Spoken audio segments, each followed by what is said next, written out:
Bom dia. Sobre a questão do azeite que nós estamos falando,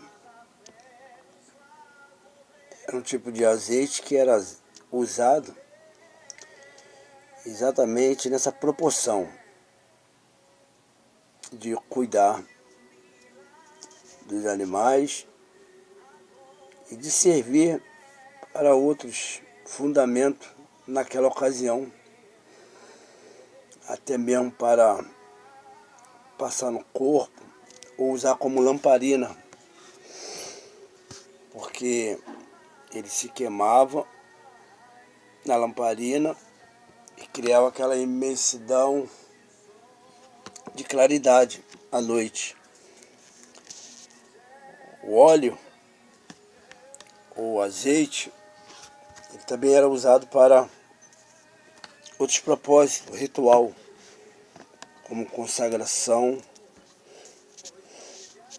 como pacto, e também usado na área comercial.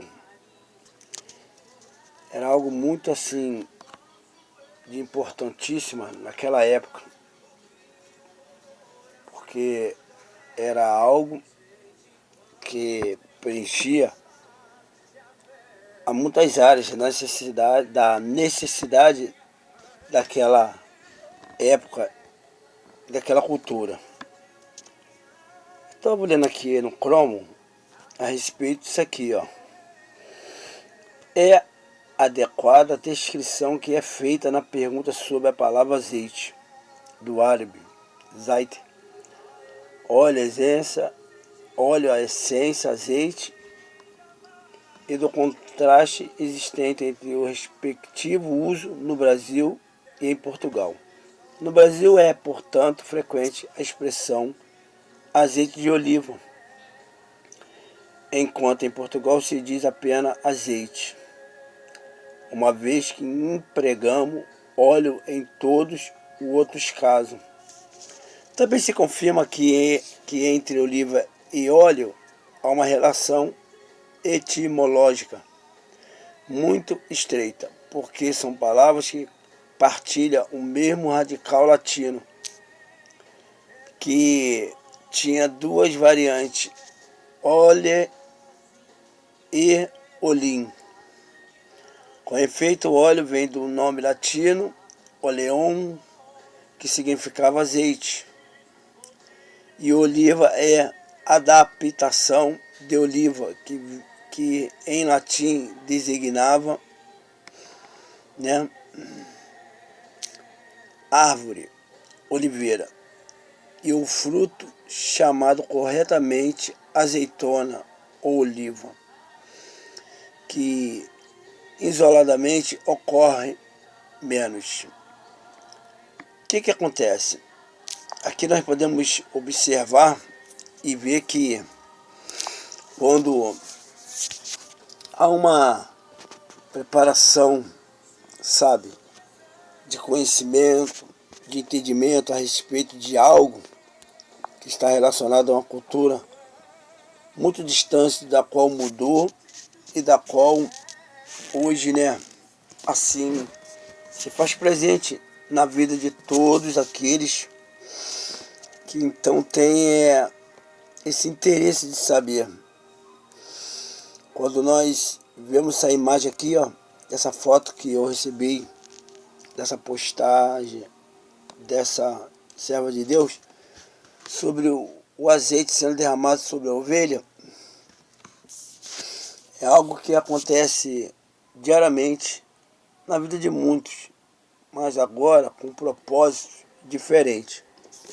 O propósito do azeite sobre a cabeça das ovelhas, dos pastores do campo naquela época, é como diz aqui esse imenso, né, texto que foi mandado para mim, que da qual, assim, sabe, eu fico assim muito grato por essa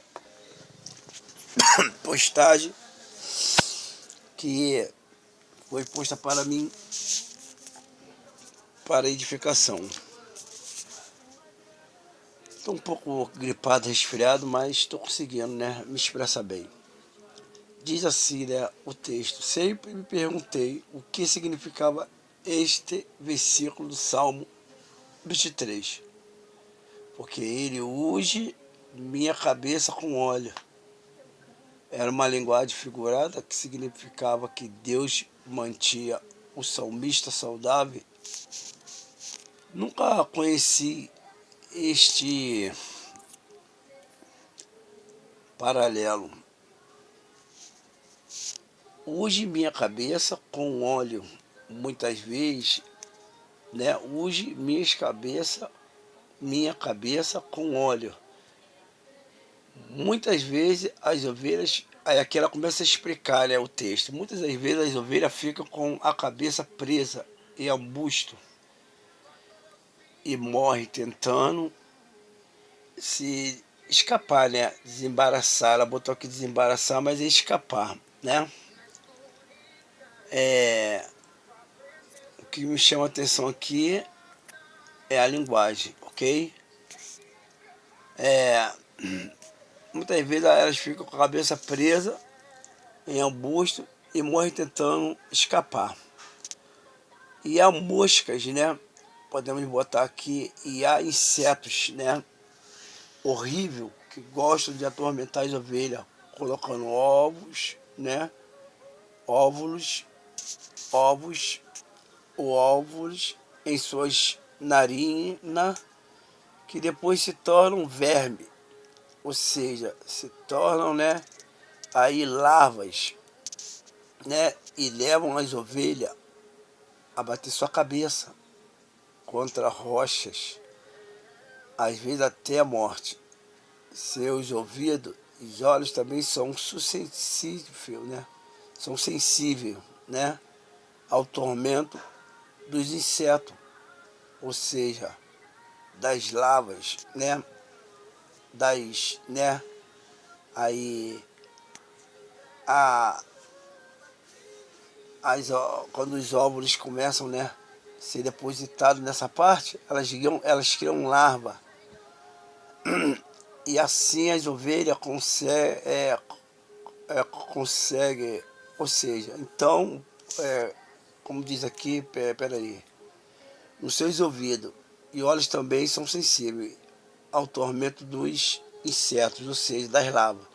Então o pastor unge toda a cabeça da ovelha com óleo, e assim a ovelha consegue ter paz. Esse óleo forma uma barreira de proteção contra o mal que tenta destruí-la. Você tem momentos de tormento mental. Aqui ela já está começando a falar sobre agora a área, né, assim, abstrata do espírito da pessoa. Você tem momentos de tormento mental, pensamentos preocupantes invadem sua mente, né? Vezes sem contar. Você bate com a cabeça na parede tentando pará-lo. Você já pediu a Deus que ungisse sua cabeça com óleo?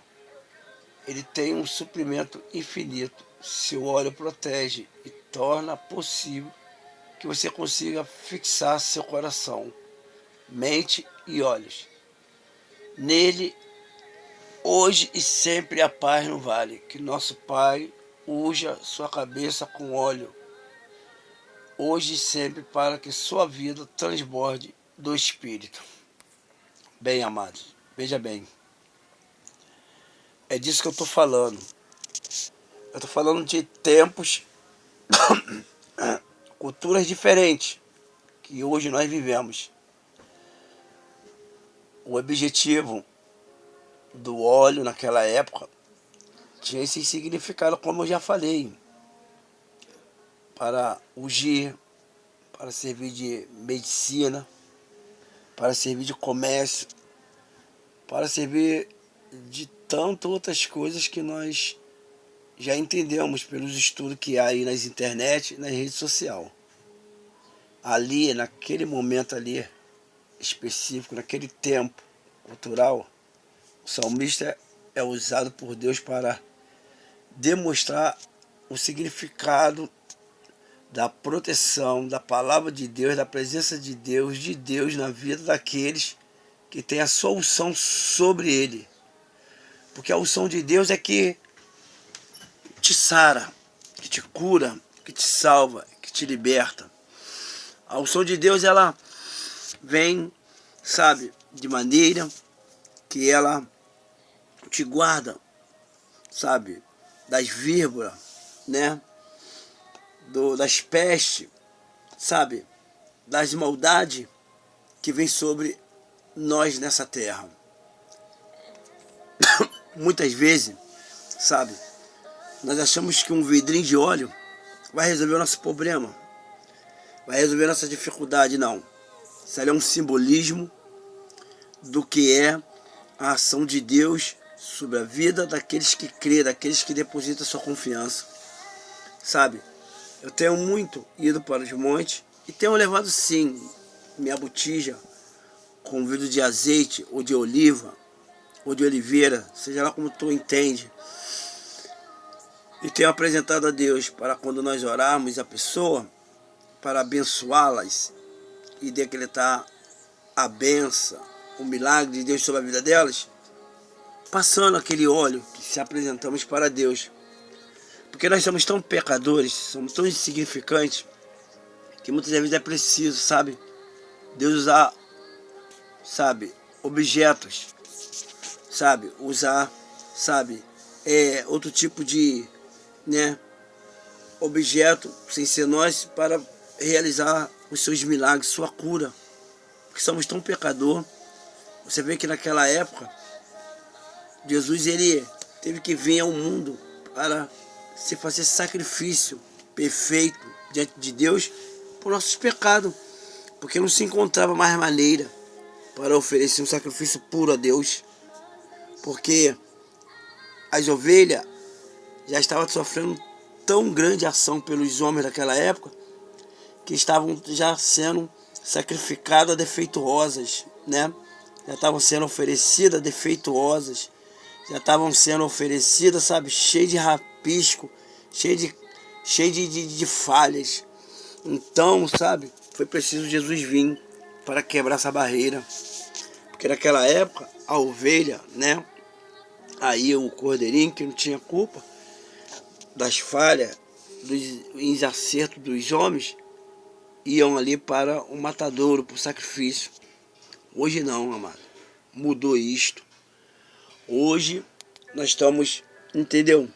De uma era da qual você tem que viver pela fé em Jesus Cristo, dentro dos seus ensinamentos, dentro da sua bondade, dentro da sua misericórdia e dentro da sua graça.